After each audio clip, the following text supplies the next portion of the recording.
प्रसूतीनंतर संगीता खूप अशक्त झाली होती। त्यामुळे संगीताची बहीण ज्योती आपल्या बहिणीची काळजी घेण्यासाठी आली होती। म्हणून संगीताला खाण्यापिण्याचे पदार्थ वेळेवर मिळायचे। यासोबतच संगीताच्या आईने तिच्या बहिणीसोबत ड्रायफ्रूटचे लाडू देखील बनवून पाठवले होते। त्यामुळे मध्ये मध्ये ते लाडू संगीता खात असायची। आता काही दिवस झाल्यानंतर तिला थोडे बरे वाटू लागले होते। आता तिची डिलिव्हरी होऊन जवळपास 1 महिना झाला होता आणि डॉक्टरांनी तिला अजून 1 महिना आराम करण्यासाठी सांगितले होते। संगीताची नॉर्मल डिलिव्हरी झाली नव्हती, ऑपरेशन करावे लागले होते। त्यामुळे संगीताला जास्तच कमजोरी आली होती। तेव्हा संगीताची सासू रंजनाताईंनी तर अगोदरच आपले हात वर केले होते। त्या म्हणाल्या होत्या की मी आजारी असते, त्यामुळे मी सुनबाईची काळजी घेऊ शकत नाही। तसे तर संगीता आपल्या माहेरी सुद्धा जाऊ शकली असती, परंतु संगीताचा नवरा रमेशला एवढ्या दिवसासाठी आपल्या बायकोला माहेरी ठेवायचे नव्हते आणि त्याला आपल्या छोट्या बाळाबरोबर वेळ घालवायचा होता। म्हणून संगीताची बहीण ज्योती तिची काळजी घेण्यासाठी तिथे आली होती। आता ज्योती जेव्हा घरी आली होती तेव्हापासून रंजनाताईंनी आपली वैयक्तिक कामे सुद्धा तिच्याकडूनच करून घेण्यास सुरुवात केली होती। तरी सुद्धा ज्योती हसत मोठ्या आनंदाने सर्व कामे करत होती, कारण ती मोठ्यांचा खूपच आदर करत असायची आणि आपल्या ताईची सासू आहे म्हटल्यानंतर रंजनाताईंना योग्य तोच आदर द्यायची। 2 महिने असेच निघून गेले, पण 2 महिन्यानंतर संगीताची नणंद तिला भेटण्यासाठी घरी आली। ती आता 15 दिवस तिथेच थांबणार होती। नणंदचा मुलगा लहान होता आणि संगीताची डिलिव्हरी होण्या अगोदर ती गरोदर होती। त्यामुळे ती सुद्धा आपल्या माहेरी येऊनच राहिली होती। तेव्हा प्रेग्नेंट असताना सुद्धा संगीताने आपल्या नंदेची खूप सेवा केली होती। परंतु आपल्या बहिणीच्या डिलिव्हरी नंतर माझा मुलगा छोटा आहे, मला खूप अशक्तपणा आला आहे असे कारण सांगून ती सुरुवातीच्या 2 महिन्यात संगीताला साधे बघायला सुद्धा आली नाही। पण आता तिला जेव्हा समजले की वहिनी सुद्धा थोडी बरी झाली आहे आणि तिची बहीण येऊन सर्व गोष्टी सांभाळत आहे, तेव्हा ती सुद्धा आराम करण्यासाठी माहेरी आली होती। आपली मुलगी आल्याबरोबर रंजनाताईंनी आपल्या मुलीच्या आवडीची मिठाई मागवली होती। ज्योतीने जेव्हा मिठाई पाहिली तेव्हा तिने मिठाईचा एक तुकडा तोडला आणि खात म्हणाली, वा, ही तर खूपच टेस्टी मिठाई आहे असे बोलत मिठाई खातच ती रूममध्ये गेली। तेव्हा रंजनाताई आपल्या सुनेवर ओरडत म्हणाल्या, सुनबाई, तू तुझ्या बहिणीला शिकवले नाहीस का की अशी दुसऱ्यांची मिठाई खायची नसती? आपल्या सासूबाईचे असे बोलणे ऐकून संगीता हैराण झाली आणि म्हणाली, दुसऱ्यांची मिठाई म्हणजे? तेव्हा तिची सासू म्हणू लागली, सुनबाई, ही 1000 रुपये किलोवाली मिठाई तुझ्या नंदेसाठी आहे, तुझ्या बहिणीसाठी नाही। संगीता आता खूपच हैराण झाली होती, कारण पूर्ण 2 महिने तिची काळजी तिच्या बहिणीनेच घेतली होती। तेवढ्यातच तिची नणंद ऑर्डर देत म्हणाली, वहिनी, तुझ्या बहिणीला माझ्या मुलाला आंघोळ घालण्यासाठी सांग, त्याने आईस्क्रीम खाल्ली आहे आणि त्याचे पूर्ण अंग खराब झाले आहे। तेव्हा संगीताला राहवले नाही, ती म्हणाली, ताई, तुम्ही तुमच्या मुलाला आंघोळ घालू शकता, त्यासाठी तुम्ही माझ्या बहिणीला का आवाज देत आहात? तेव्हा संगीताची नणंद रागातच म्हणाली, ती आमच्या घरातच राहून आमच्या घरचे खात आहे ना, मग ती माझे छोटेसे काम करू शकत नाही का? तेव्हा संगीता म्हणाली, ताई, माझी बहीण तुमची नोकर नाही आहे जी तुमच्या घरातील खात आहे, त्यामुळे जेवणाच्या बदल्यात ती तुमचे काम करेल। ती इथे माझी काळजी घेण्यासाठी आली आहे। जर ती इथे माझी काळजी घेण्यासाठी आली आहे तर ती शेजारच्या घरी जाऊन जेवेल का?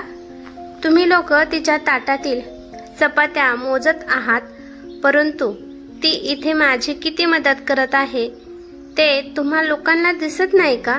खरं तर माझी काळजी घेणे हे तुम्हा लोकांचे कर्तव्य आहे, परंतु माझी बहीण तिचे शिक्षण बाजूला ठेवून इथे येऊन राहिली आहे। तेव्हा रंजनाताई तिला खडसावत म्हणाली, सुनबाई, आपल्या नंदेबरोबर बोलण्याची ही कोणती पद्धत आहे तुझी? मोठ्यांबरोबर आदराने बोलले जाते हे तू विसरलीस का? त्यावर संगीता म्हणाली, आई, तुम्ही सुद्धा पाहुण्यांसोबत कसे वागले पाहिजे हे विसरला आहात का? माझी बहीण भले या घरामध्ये माझी मदत करत आहे, पण ती या घरातील पाहुणीच आहे. तिने मिठाईचा एक तुकडा काय उचलला, त्यावरून तुम्ही मला काय ऐकवले नाहीत. हे तर चांगले झाले की माझ्या बहिणीने तुमचे बोलणे ऐकले नाही, नाहीतर तिला किती वाईट वाटले असते. आता बस, खूप झाले. मी माझ्या बहिणीला परत पाठवून देते आणि तिच्यासोबत मी सुद्धा जाते. आता तुम्ही लोक बघा की काय करायचे आहे. पण आता माझी बहीण इथे राहणार नाही, कारण या घरामध्ये तुम्ही लोक तिला फुकटची कामवाली समजून तिच्याकडून कामे करून घेत आहात. एवढे बोलून संगीता आपल्या छोट्या बाळाला घेऊन तिच्या रूममध्ये निघून गेली. जेव्हा तिची बहीण ज्योती मंदिरातून आली तेव्हा संगीता म्हणाली, ज्योती, आता खूप दिवस झाले आहेत. तुझा अभ्यासही बर्बाद झाला आहे. माझी नणंद इथे आले आहेत तर त्या माझी काळजी घेतील. हे ऐकून ज्योती खुश झाली आणि म्हणाली, संगीता ताई, तुझी नणंद खूप चांगली आहे. खूप दिवसांपासून माझ्या अभ्यासात सुद्धा खंड पडला आहे, त्यामुळे माझे खूप नुकसान होत आहे. असे म्हणून ज्योती मोठ्या आनंदाने आपली पॅकिंग करू लागली आणि तेव्हा संगीताने रमेशला फोन करून सर्व गोष्ट सांगितली. तेव्हा रमेश म्हणाला, मी ज्योतीचे तिकीट काढून देतो. तिच्यासोबत तू सुद्धा काही दिवस तुझ्या आईच्या घरी निघून जा. तेव्हा संगीता म्हणाली की नाही, सध्या मला माझ्या माहेरी जाण्याची इच्छा होत नाही आहे. हे घर माझे आहे आणि या घरामध्ये जर मला गरज पडली तर ताई आणि आई आहेत, त्यांना माझी काळजी घ्यावी लागेल. त्या दोघी मला 2 वेळचे जेवण बनवून खायला घालू शकत नाहीत का? मी असे तर म्हणत नाही की मला प्रत्येक गोष्ट जागेवर आणून द्यावी, पण अजून मला जास्त वेळ एका ठिकाणी उभे राहता येत नाही, म्हणून जेवण वगैरे त्यांनाच करावे लागेल. तेव्हा रमेश म्हणाला, तुझे म्हणणे मला पटत आहे, कारण मागच्या 2 वर्षापासून तू आपले घर खूप चांगल्या प्रकारे सांभाळत होतेस. त्यामुळे आता तुला गरज आहे तर आई आणि ताईने तुझी काळजी घ्यायला हवी. पण तू आता काही बोलू नकोस. मी घरी आल्यानंतर आईजवळ बोलतो.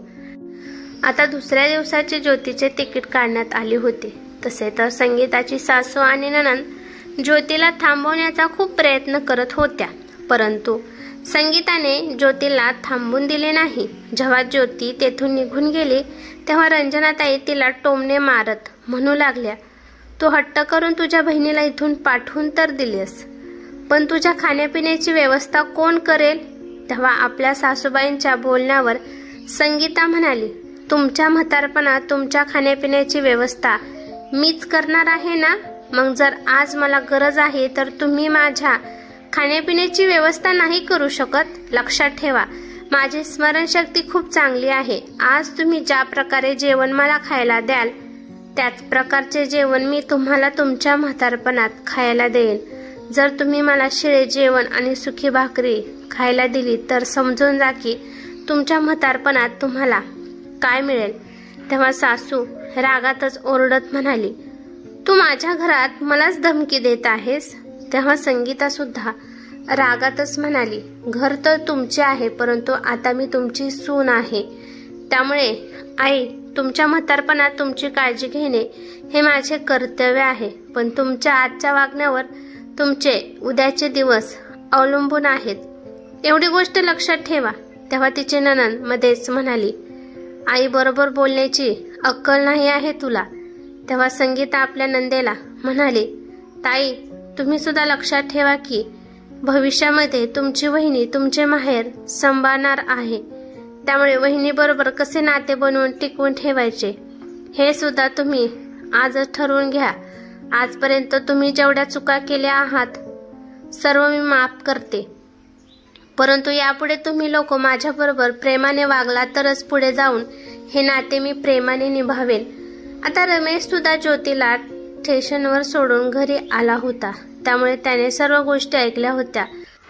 तो म्हणू लागला, आई, ताई, तुम्ही जर या घरामध्ये माझ्या बायकोची काळजी घेऊ शकत नसाल तर तुम्ही तिला एक काम करणारी मशीन समजत असाल तर मी एक काम करतो. माझ्या ऑफिसच्या जवळच एखादा फ्लॅट भाड्याने घेतो. तिथे माझी बायको एकटी आरामात राहील. जर संगीताच्या अडचणीच्या वेळी तुम्ही लोक तिची काळजी घेऊ शकत नसाल तर सोबत राहण्यात काय अर्थ आहे? जेव्हा तिची तब्येत ठीक असते तेव्हा ती सर्वांसाठी सर्व कामे करत असते ना, तेव्हा तुम्हा लोकांना खूप चांगले वाटते. परंतु आज जेव्हा तिला गरज आहे तेव्हा तिचे काम करणे तुम्हाला ओझे वाटत आहे. जर तुम्ही लोक तुमच्यासाठी जेवण बनवतच आहात तर माझ्या बायकोसाठी सुद्धा 1-2 चपात्या जास्त भाजायला तुम्हाला काय अडचण आहे? एवढे करण्यात तुमचे काम कुठे वाढत आहे? तसे तर आमच्या बाळाचा सांभाळ तर संगीताच करत आहे. तुम्हा लोकांना तर फक्त तिच्या खाण्यापिण्याचे पाहायचे आहे. तेव्हा रंजनाताई रागातच त्याला म्हणाली की आजकाल सुनबाईचा खुराक जास्तच वाढला आहे. त्यावर रमेश हैराण होऊन म्हणाला, आई, जेव्हा सुनेचा खुराक वाढला आहे ते तुला दिसत आहे आणि जेव्हा ताई डिलिव्हरीच्या वेळी इथे आली होती तेव्हा तिचा खुराक वाढला नव्हता का? तेव्हा अर्ध्या रात्री गाढ झोपेतून उठून माझी बायको तिच्यासाठी काही ना काही बनवून देत असायची. ते तुला दिसत नव्हते का? रमेशचे असे बोलणे ऐकल्याबरोबर सासू आणि नंदेचे चेहरे उतरले. मग तो पुढे म्हणाला, आई, नीट विचार कर. जर तुला तुझ्या सुनेची काळजी घ्यायची असेल तर तसे सांग, नाहीतर मी माझा संसार वेगळा करतो. जर आपल्याच कुटुंबातील माणसे एकमेकांच्या मदतीला येत नसतील तर सोबत राहून काय फायदा आहे? एवढे बोलून रमेश त्याच्या रूममध्ये निघून गेला आणि ऑफिसला जाण्याची तयारी करू लागला. त्याची बायको सुद्धा त्याच्या मागे मागे रूममध्ये निघून गेली. थोड्याच वेळात किचनमधून नाश्ता बनवण्याचा आवाज येऊ लागला होता. दोघी मायलेकी मिळून नाश्ता बनवत होत्या. जेव्हा रमेश तयार होऊन बाहेर आला तेव्हा त्याची आई म्हणाली, बाळा, सुनबाईला सुद्धा बोलवून घे, नाश्ता तयार आहे. आणि तो योग्य तेच बोलला आहेस की आपण कुटुंब म्हणून एकत्र राहत आहोत, तेव्हा सुनबाईची काळजी घेणे आमचे कर्तव्य बनते. तेव्हा रमेश म्हणाला, आई, मी सर्व काही ऐकले आहे. अगोदर तर तू म्हणालीस की तू आजारी असतेस त्यामुळे तू तुझ्या सुनेची काळजी घेऊ शकत नाहीस, म्हणून मी संगीताच्या बहिणीला इथे बोलवून घेतली. तर तिला सुद्धा तुम्ही घरातील कामवाली असल्यासारखी तिच्याकडून सर्व कामे करून घेऊ लागलात. पण ही तर चुकीचीच गोष्ट आहे ना. आता त्या दोघी काय बोलणार होत्या? दोघी एकदम शांत झाल्या होत्या. तर इकडे डायनिंग टेबलवर संगीता गरमागरम पोहे खात विचार करत होती. कधी कधी स्वतःला आवाज उठवावा लागतो, नाहीतर बोललोच नाही तर समोरची माणसे स्वतःच्या मस्तीमध्ये आपले जीवन जगत राहतात. पण समोरच्या माणसाला किती त्रास होत आहे, प्रत्येक काम करण्यासाठी त्याला किती कष्ट पडतात ही गोष्ट त्या माणसांना दिसतच नाही आणि त्याने त्यांना काही फरक पडत नाही. पण आता संगीताच्या सासूला आणि नंदेला चांगल्या प्रकारे समजले होते की जर आपण घरातील सुनबाईची काळजी घेतली नाही, तिच्या खाण्यापिण्याकडे नीट लक्ष दिले नाही तर रमेश हे घर सोडून निघून जाईल. त्यामुळे एवढ्याशा छोट्याशा गोष्टीसाठी आपली आई एकटीच राहील हे नंदेला सुद्धा समजले होते. ही गोष्ट आता ननंदला सहन होत नव्हती, कारण जेव्हा केव्हा ती आपल्या मुलाला घेऊन तिच्या माहेरी येत होती तेव्हा दादा आणि वहिनीमुळेच ती आईबरोबर आपल्या मुलाला घेऊन आरामात राहू शकत होती. म्हणून रंजनाताई आणि त्यांच्या मुलीने विचार केला की काहीच दिवसाची गोष्ट आहे, एकदा का सुनबाई पूर्णपणे बरी झाली की सर्व घरातील कामे ती एकटी सांभाळणार आहे आणि तीच आपली काळजी घेणार आहे. त्यामुळे काही दिवस आपण तिची योग्य प्रकारे काळजी घेऊन तिच्या खाण्यापिण्याकडे लक्ष द्यायला हवे. मग घरातील सून आयुष्यभर तिचे कर्तव्य पार पाडत राहील आणि आपल्या नात्यात गोडवाही येईल. त्यामुळे त्या दिवसापासून सासू आणि नणंद दोघीही संगीताबरोबर खूप चांगल्या प्रकारे वागू लागल्या. ही कथा कशी वाटली ते मला कमेंट करून नक्की सांगा. कथा आवडली तर लाईक शेअर नक्की करा आणि चॅनेलवरती नवीन असाल तर चॅनेलला सबस्क्राईब करा. धन्यवाद.